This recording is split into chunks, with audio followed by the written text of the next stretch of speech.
Yeah. Yep. Fuck's sake.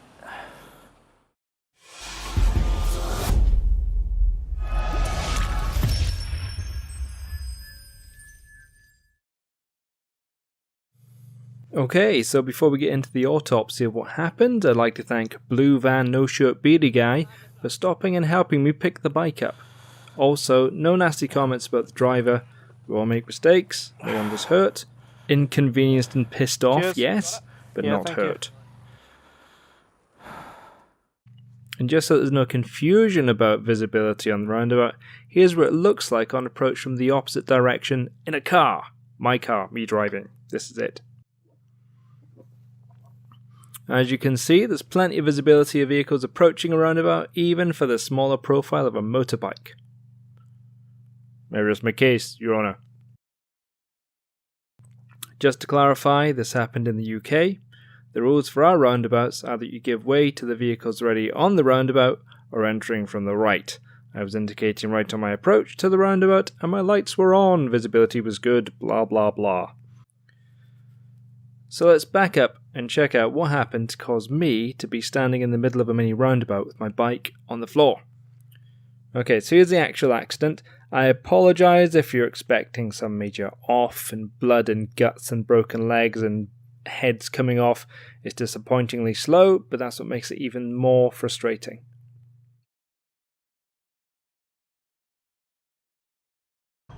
Okay, so I have priority here over the oncoming car. I'm already indicating right. It didn't look like they were not going to stop. They weren't going particularly fast. They looked like they were driving fairly carefully. But when they go past the stop line, I beat my horn. It didn't look like they were not going to stop. They weren't going particularly fast. They looked like they were actually driving quite carefully. But then when I saw that they weren't stopping at the stop line or the giveaway line, I beat my horn.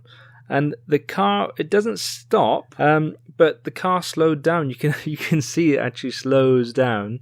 And so I continue with my turn thinking that it's going to stop. So I tip the bike in, but the car just doesn't stop. It just trundles into the roundabout. I'm already going quite slow at this point anyway, when it's obvious that if I continue as I am, then the car's just literally just going to drive into the front of the bike. So I put the brake on and the bike just falls over because it's off balance.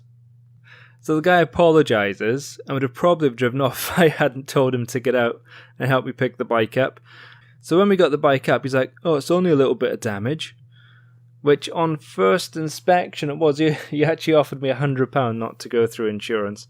And he had a panel beater mate who could fix it. Straight up, I told him that it didn't matter what way it was done, it was going to be a major pain in the ass for me. Because it's just a major inconvenience when you have an accident, whether it's a car or bike, anything at all. Just the running around and getting stuff sorted, it's a major pain in the ass. We exchanged the insurance details and all that crap. And then in the morning, I was seriously considering just taking the £100. I thought, well, if it's just the brake lever and bar end, I can replace them. And I suppose I can live with a couple of scratches. It'd save going through the insurance, which would, means that my insurance wouldn't then go up next year, even though it's not my fault. Yeah, insurance is shit. But then when I wheeled it out at the Dave Cave the following morning to have a proper look, it was more than just the brake lever and bar end. So here's a list of all the bits that I could see that were damaged.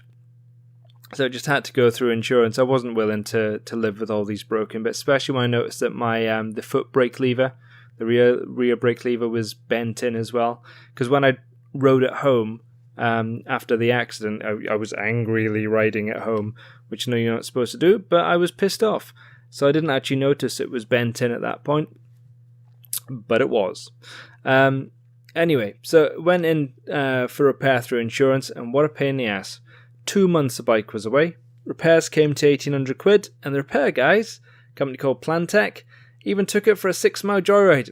I mean test ride. They said it was a test ride when I queried with them why my tracker was showing a jump in the mileage. They assured me that every bike they get in has a joyride. I mean test ride. Definitely a test ride, not a joyride at all. Because when a bike comes in for purely cosmetic repairs, you have to take it on a 6-mile jolly to make sure that brake levers and panels are in full working order. I know, right? Anyway, That's my crash and tale of woe. Take care on roundabouts, motorbike insurance success. Be kind to yourself and each other. I've been David, you've been awesome, and I'll catch you next time.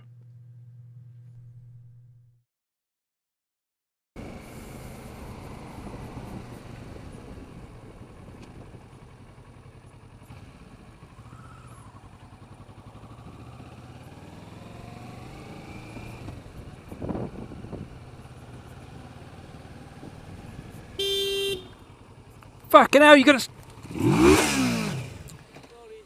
Thanks a fucking lot, mate. Well, get out and help me pick it up then. Get out and help me pick it up.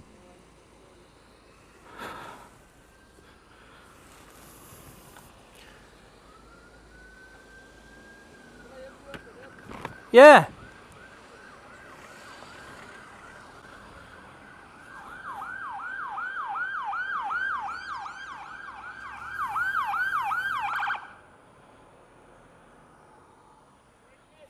Yeah.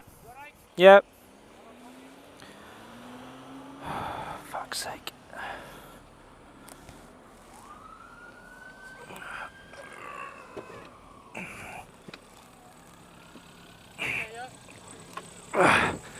Not really.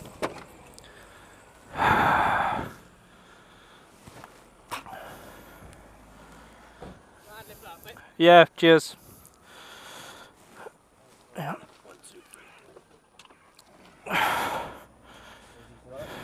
Cheers. You got it? Yeah, thank you. Right. Insurance. Sorry. Gonna have to trade insurance details now.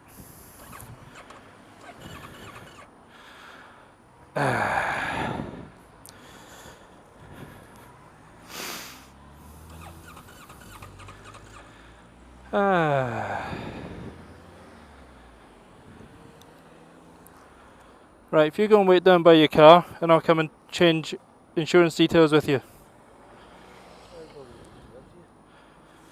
This is a brand new bike.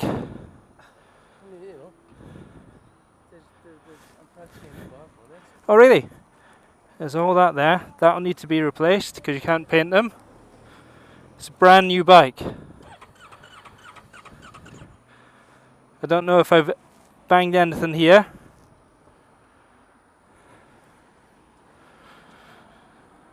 And now it won't start.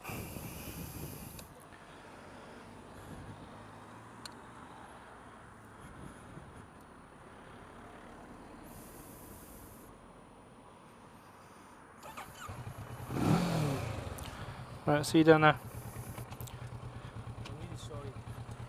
Yeah, I understand that.